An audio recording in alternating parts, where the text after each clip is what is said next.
리게티 컴퓨팅의 2분기 매출이 전년 대비 185% 늘었습니다. 숫자만 보면 상용화가 시작된 것처럼 보입니다. 어렵고 딱딱하게만 느껴지던 경제 뉴스, 제스와 함께하면 달라집니다. 복잡한 시장 흐름을 단순하고 명확하게 짚어드립니다. 구독, 좋아요, 알림 설정으로 경제 흐름을 놓치지 마세요. 그런데 같은 분기 영업 손실은 2,800만 달러가 넘고 GAAP 순손실은 5,260만 달러입니다. 그렇다면 이번 실적은 좋은 걸까요? 나쁜 걸까요? 저는 이번 분기에서 매출 성장률보다 더 중요한 숫자가 5개 있다고 봅니다. 43%, 5억 4커맨 열잽 30만 달러, 99.1%, 840만 달러, 그리고 최대 1억 달러입니다. 오늘 이 5 숫자를 순서대로 보면 리게티가 지금 어디까지 왔는지 훨씬 명확해집니다. 먼저 리게티는 초전도 큐비트 방식의 양자 컴퓨터를 만드는 회사입니다. 9큐비트 노베라부터 36큐비트, 108큐비트 세피어스 시스템을 판매하고 있고, 클라우드에서는 자체 QCS뿐 아니라 아마존 브래켓, 마이크로소프트, 애주어 퀀텀, 큐브레이드를 통해 접근할 수 있습니다. 중요한 특징은 칩레트입니다. 거대한 칩 하나에 모든 큐비트를 넣기보다 작은 칩을 여러 개 연결하는 방식입니다. 현재 158큐비트 시스템은 9큐비트 칩레트 12개를 연결한 구조입니다. 리게티가 미래의 1000큐비트 이상으로 가겠다는 전략의 핵심도 여기 있습니다. 이제 실적을 보겠습니다. 2분기 매출은 513만 8천 달러입니다. 작년 같은 분기 180만 1천 달러에서 약 185% 늘었습니다. 직전 분기 약 440만 달러와 비교해도 약 17% 증가했습니다. 더 눈에 띄는 건 2025년 연간 매출이 708만 8천 달러였는데 2026년 상반기 매출은 이미 953만 8천 달러라는 점입니다. 상반기만으로 지난해 연간 매출을 넘어섰습니다. 그런데 이 숫자를 곧바로 고성장으로 해석하면 안 됩니다. 리게티의 매출은 시스템 인도와 프로젝트 마일스톤에 따라 분기별로 크게 흔들릴 수 있기 때문입니다. 이번 분기의 진짜 의미는 성장률보다 매출의 성격입니다. 회사는 9큐비트 노베라 시스템과 관련 제품 판매가 매출 증가를 이끌었다고 밝혔습니다. 실제 하드웨어 판매가 숫자로 잡히기 시작한 겁니다. 2분기 매출 총이익률이 약 42.6%까지 올라왔습니다. 작년 같은 분기는 약 31.4%였습니다. 왜 좋아졌을까요?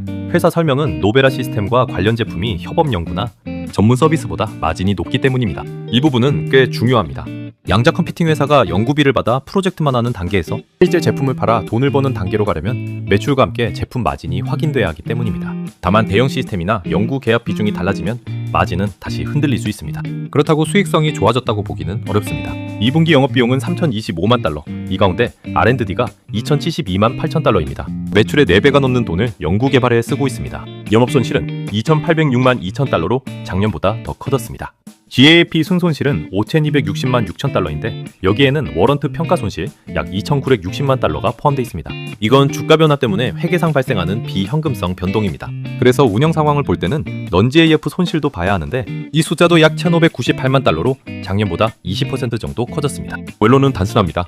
매출은 좋아졌지만 아직 비용 구조를 흡수할 정도의 사업 규모는 아닙니다. 그럼 이런 적자를 얼마나 버틸 수 있을까요? 6월 말 기준 현금과 현금 성자산, 미국 국채 등 매도 가능 증권을 합치면 약 5억 4,130만 달러입니다. 부채는 없습니다. 이건 리게티의 강점입니다. 기술을 개발할 시간을 확보했다는 뜻입니다. 하지만 현금이 많다고 무조건 안전한 건 아닙니다. 코안타와의 협력에 따라 5년간 최소 2억 5천만 달러를 양자 컴퓨팅에 투자해야 하고 팹1 장비와 냉각 인프라, 잠재적인 신규 팹까지 자본이 계속 필요합니다. 결국 중요한 건 현금 잔고가 아니라 이 현금이 성능 개선과 수주로 얼마나 빨리 바뀌는가입니다. 리게티의 뱅고8 큐비트, 세피어스 1 뱅골8 Q는 현재 미디언, 2큐빗 게이트 피델러리 약 99.1%, 싱글 큐빗 피델러리 99.96%, 게이트 스피드 약 60나노초를 기록하고 있습니다. 여기서 중요한 숫자는 108보다 99.1입니다. 양자 컴퓨터는 큐비트 수만 늘리면 되는 게 아니라 오류율을 낮춰야 실제 계산을 깊게 할 수 있습니다. 리게티는 4월에 뱅고8Q에 2큐빗 피델러티를 연내 99.5%까지 높이겠다는 목표를 공개했습니다.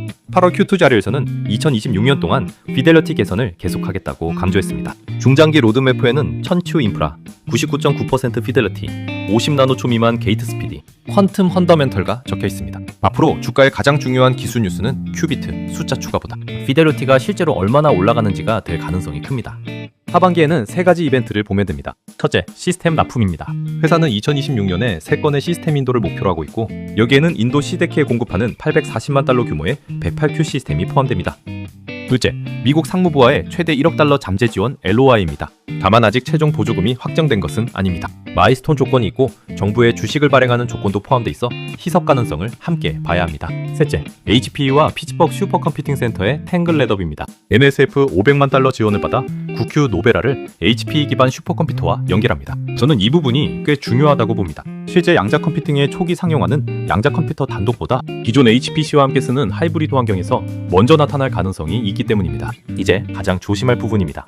8월 18일 조회 기준 리게티 시가총액은 약 62억 달러입니다. 반면 최근 12개월 매출을 공시로 계산하면 약 1335만 달러입니다. 단순 매출 배수는 400배를 훨씬 넘습니다. 물론 이런 초기 양자 컴퓨팅 기업에 전통적인 PS를 그대로 대입하는 건 한계가 있습니다. 매출이 시스템 인도에 따라 출렁이고 시장이 현재 매출이 아니라 미래 플랫폼 가치를 사기 때문입니다. 그래도 한 가지는 분명합니다. 지금 주가는 기술 성공과 상용화를 상당히 앞서서 반영하고 있습니다. 그래서 일정이 조금만 늦어져도 변동성이 크게 나타날 수 있습니다. 정리하겠습니다. 이번 실적은 분명 이전보다 좋아졌습니다. 특히 하드웨어 판매가 매출로 확인됐고 그로스 마진도 개선됐습니다. 하지만 아직은 매출보다 R&D가 훨씬 크고 적자가 줄어드는 단계도 아닙니다. 그래서 저는 다음 실적까지 5가지만 보겠습니다. 첫째, 원절 8Q, 2큐빗 피델러티. 둘째, 세건, 시스템 인도. 셋째, C대 8억 40만 달러 프로젝트. 넷째, 칩스 액트 최종 계약 조건. 다섯째, 분기 매출 총이익률과 현금 소모입니다. 이 5 숫자가 같이 개선된다면 리게티는 기술 기대주에서 실제 상용화 기업으로 이동하는 겁니다. 반대로 하나씩 지연된다면 현재 높은 기대가 부담이 될 수 있습니다. 리게티를 보고 계신다면 주가보다 먼저 이 5 숫자를 체크해 보시기 바랍니다. 다음 실적이 나오면 같은 기준으로 다시 비교해 보겠습니다.